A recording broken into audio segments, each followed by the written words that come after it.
Hello, hello, hello.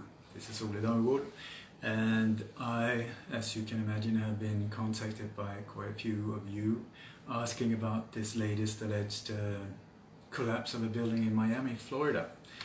And once again, I don't want to jump into any conclusions too fast, but this stinks a long way. It is when you see how this building has just totally collapsed, free fall speed right down in its foundation. The lack of rubble, there is rubble, but not as much as you would normally see. The whole thing is very, very strange, and the more I look into it, the stranger it gets. So I just wanted to point out some of the details that I've noticed, and also I'm going to go into great detail in my newsletter that comes out here on July the 1st. You can go to Light on Conspiracies and just subscribe to it there. So it is said that this 12-story building with a total of 55 condos on Champlain Towers were destroyed at 1:30 in the morning just the other day here, when suddenly it just, no warning, nothing, and suddenly the one and a half of the building just went straight down, boom, like that. I mean, that is not normally how things happen in real life. And when you look at, there is a CCTV camera from a nearby building that filmed the whole thing, and you can see that is exactly what happens. The building is there, and then suddenly it just goes boom, like this. If you have a crack in the building, if there's the foundation is bad, if there's some sinkhole underneath, it would start with cracks in the walls, in the foundation, and so on. But the pillars would still keep the building up. Maybe parts of the building would start falling down, but you can see that in poor countries, like Albania and so on. When there's been an earthquake or so, you have these cracks, and then after a while, parts of the building starts falling down, or it starts pancaking a little bit in the top. But free fall, I don't think so. So the question is, what actually happened here? And this is where we're still confused. But I want to point out a few things that has to do with a lot more than just the building. Because in Florida, which is the state where the CIA is using it's their background, their playground, and you will see a lot of weird things are happening in that state. Just a few days before this happened, you had an alleged van attack or car attack into a gay pride big ceremony or concession. And it said that one guy came with a truck and drove straight into the crowd, killed one guy and injured some other people. But once again, what we see, I don't know if you followed me, but I have been pointing out these shoes, Nike shoes, that are left on the crime site there as what I believe is what is called a global fear trigger, fear control trigger, connected to mind control and so on. I made many interviews. You can go and see on YouTube. Check out one called the soulless shoes of death, where I show hundreds and hundreds of cases where these shoes just appear out of nowhere. It has nothing to do with what actually went down, but suddenly they're the central figure on the crime scene, big, right in the center of all the images and so on. And through whistleblower Cody Snodgrass, he was the one that informed me that he believed that this was part of a subconscious fear trigger. Every time we experience the traumatic events, if they keep adding the same fear trigger mechanism in the background to our subconscious, it can make us go into a lot more fear-based state much easier. So for many years I would suggest they've been using these shoes to add to the effect of these attacks. So you look at that whole thing. There's the guy that was killed by the truck or the van has his shoes on. Everybody on site has his shoes on, but there's a pair of shoes very nicely put right there. That's the only thing that you can see on the crime scene. A pair of shoes, and then a little bucket or a handbag or whatever it is, purple. And you will also see that one of the things that they're using constantly nowadays in these false flag attacks, which I would strongly suggest that this is what we're seeing here, is a color-coded, a silent communication system through color codes. It's called the George Soros color purple revolution, and you will see the colors that are there all the time are purple or magenta, depending on what type of operation and also if it's in the US or in Europe. So here we have the color coding as well, and the shoe. So that was just a few days before that. Then right before this thing happened, there was a US Navy aircraft carrier that was outside the coast of Florida, not far from where this happened, exploded an 18.1 kilogram device that was so powerful that it even created an earthquake 160 kilometers from where they blew it off. It was an underwater explosions to check out officially how much these type of vessels can take, what kind of impact and so on. But I have no idea if these things are connected. I'm just pointing them out. It's like very boom, boom, boom. And then you have this thing that happened here with this apartment building. And I want to point out that in 2018 there was an almost identical destruction of a building. It could be a twin building to this one, and they were said that this was a building that was set for demolition, and then for some reason it just collapsed on its own without any warning. But you will see there's footage from this whole thing. They said, oh my God, what happened, and once again it was free fall, boom, identical to this whole thing, but in 2018. And people said, oh, it just came down. But when you look at the footage, you can see that there are fire vehicles from the fire brigade. There are also people in uniform standing nearby. And when this whole building goes down, they do not react whatsoever. Had this been a surprise or sort of like, oh my God, what's going on? You would see reactions like that. That is not what you see at all. And also it's like people have been pulled back, and somebody's filming it, speaking in Spanish, being, oh my God, surprise, surprise. But look at in the footage, you will see.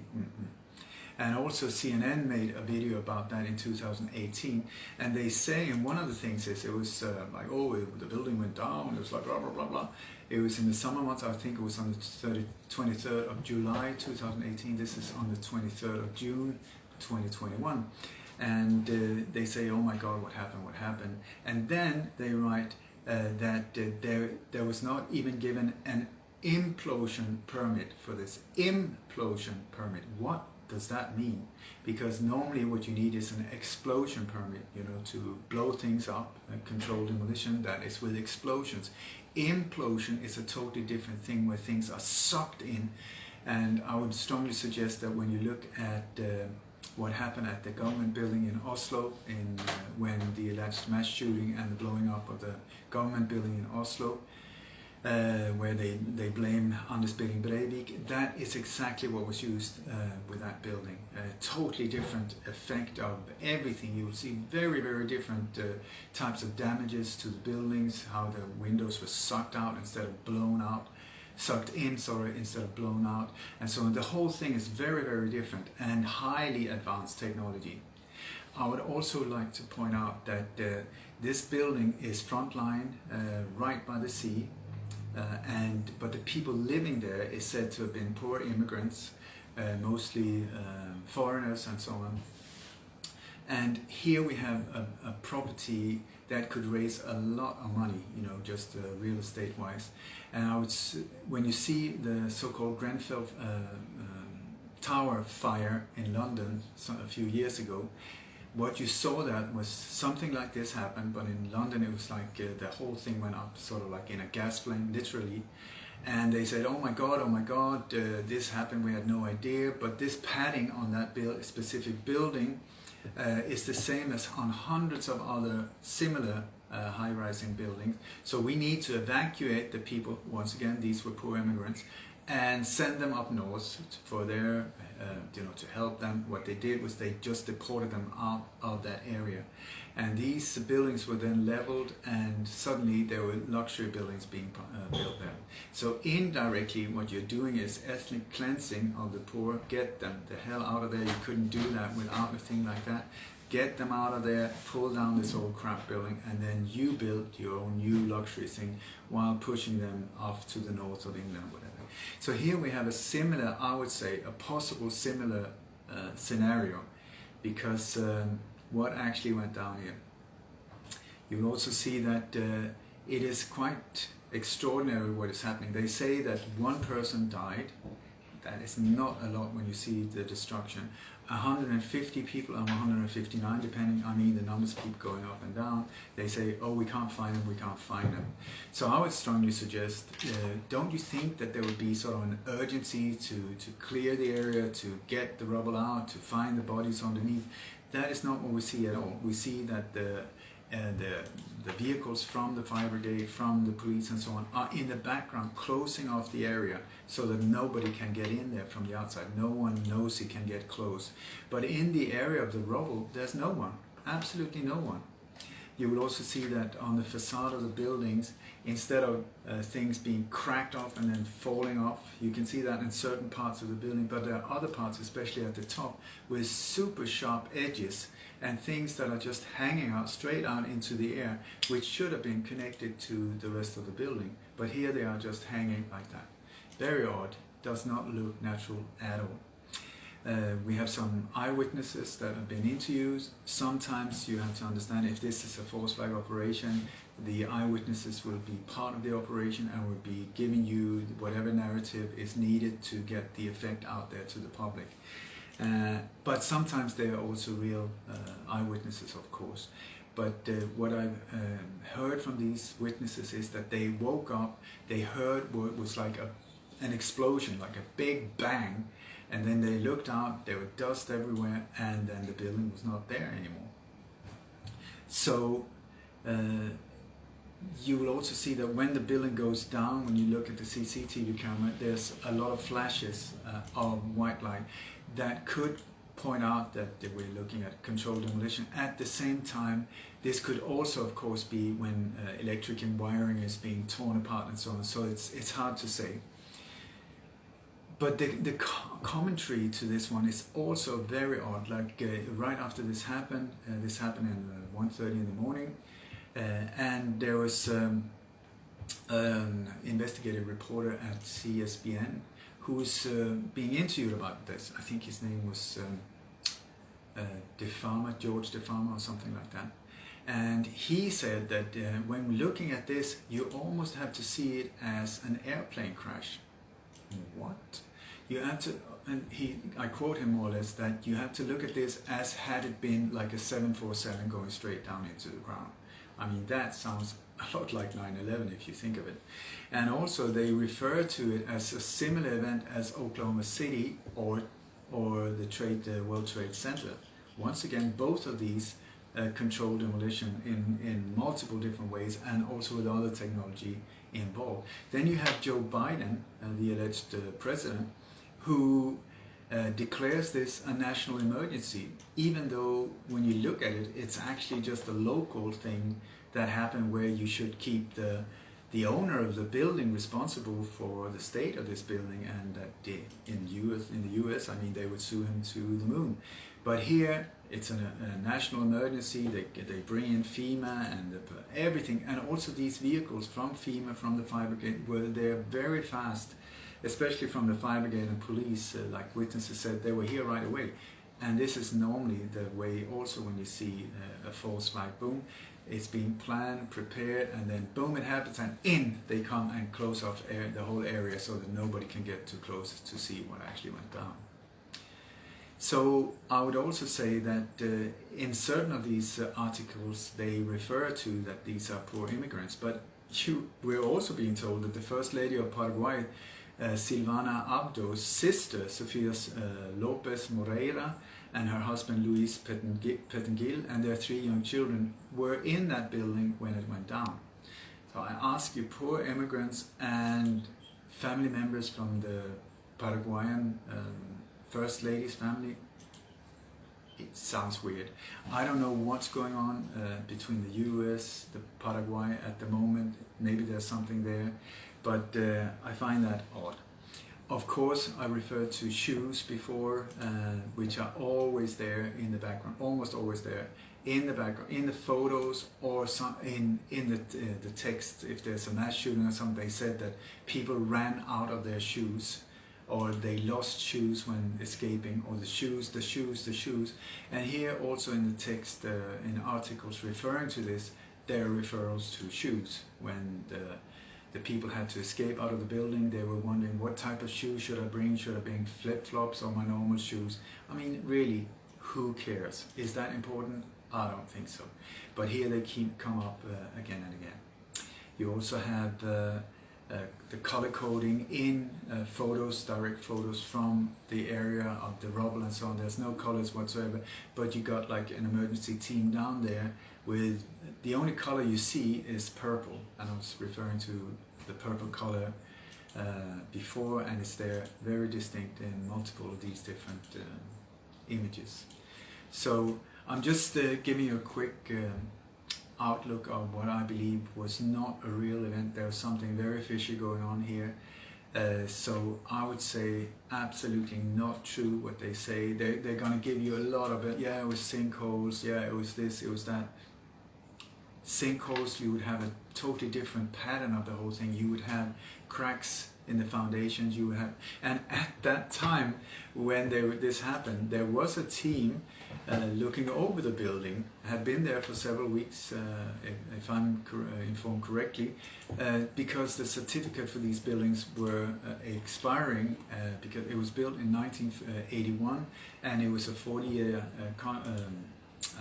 what do you call it, quality check thing, you know, so the guarantee was for 40 years, so they were just about to renew that exactly on the date when this happened. Boom, the building went down instead. So my speculation at this point would be, who was this team that was in there to renew this certificate of security? Is it possible that they were actually the demolition team that went in there? And where are the bodies? Why are they not there? Now they say that oh, we need DNA samples to be able to identify the bodies. But if you look at demolition, or when buildings go down, I mean, people get messed up, they get flattened, they get the bodies get torn and so on, but it's not so that they stop to exist, you know. And here, they haven't found anybody hardly at all. I mean, they're just gone. It's like 9/11, they're just dustified. So, and also some of the first images from the site, you will see that there was a very, very thick dust cloud around the whole area, just like with 9/11. So what actually happened, you will also see that in the middle of the rubble there's like a hole that's very similar to at the World Trade Center as well, where instead of a big pile of rubble like this in 9/11, there should have been like 13 stories high of rubble. Instead we see almost sub level of a hole. And this is very similar to what we see here, even though it's not dustified the same way. But very, very, very odd to say the least. So please stay alert, and also understand that these operations are not carried out just in the US or whatever. These are very often coordinated through NATO. So it would be NATO countries. You will see also there was several things happening in NATO countries at exactly the same time.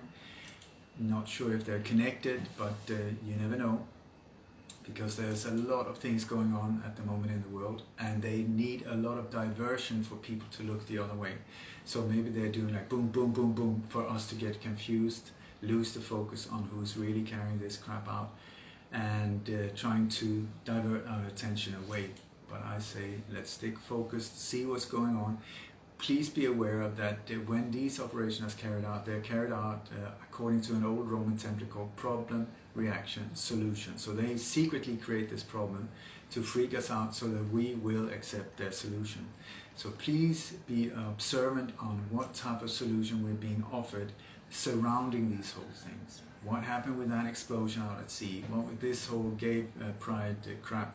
That one, oh, bad, low budget. This one, different. I would strongly suggest, since we're talking about the same state, there could be some connecting dots here. And also, since Joe Biden stepped up so quickly and called this a national emergency, why, and what? Now they're calling in FEMA teams from all over the US and so on. What are they going to do? What is their purpose of being there right now? So keep your eyes open, your ears open. If you find out stuff that I'm not aware of, please contact me, info@lightonconspiracies. I really need your sharp eyes into this as well, because we need to help each other to understand what's going on so that we can become aware of how to get out of this mess.